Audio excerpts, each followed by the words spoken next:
Today's viewer's choice is Peter Martyr Vermigli, Disputatio de Eucharistiae Sacramento, sent in by Henry J. of Mount Ephraim, New Jersey.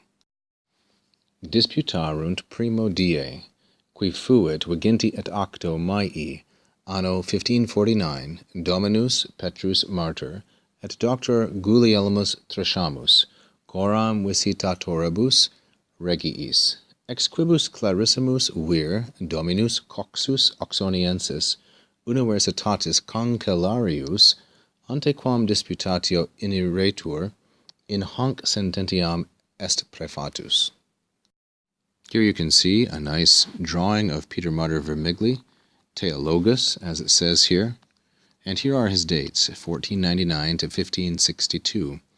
The portion I have excerpted is not actually part of Vermigli's writing, but it is the preface, and I thought it would be interesting to take a look at before we look at the actual Disputatio in a subsequent episode.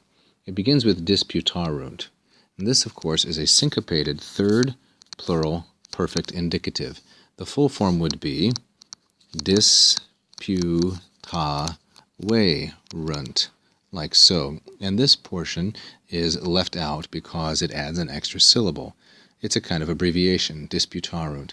They disputed, or their debate took place on the first day, which was the 28th of May in the year 1549. So Maii here, of course, is the genitive of Maius. And now we get the names of the disputants. D. Petrus Martyr.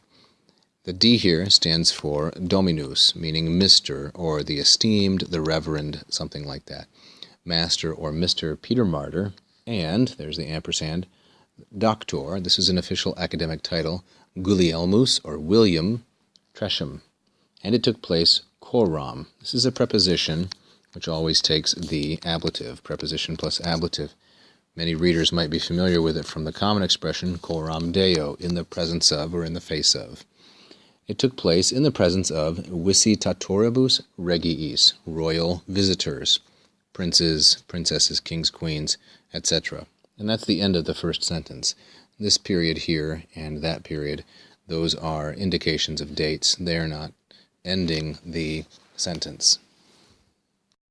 Now it continues, ex quibus, meaning from the disputants, Peter Martyr and William Tresham, clarissimus vir, the very learned, distinguished gentleman. Clarissimus here, of course, is the superlative of the adjective clarus, and it's a common title for a man of distinction.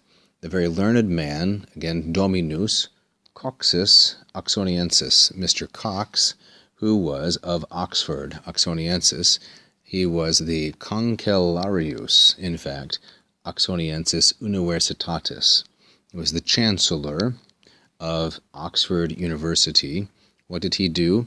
Well, before the Disputatio began, right, before the argument or the public debate was entered upon, and iniretur here is third singular, imperfect, subjunctive, and passive.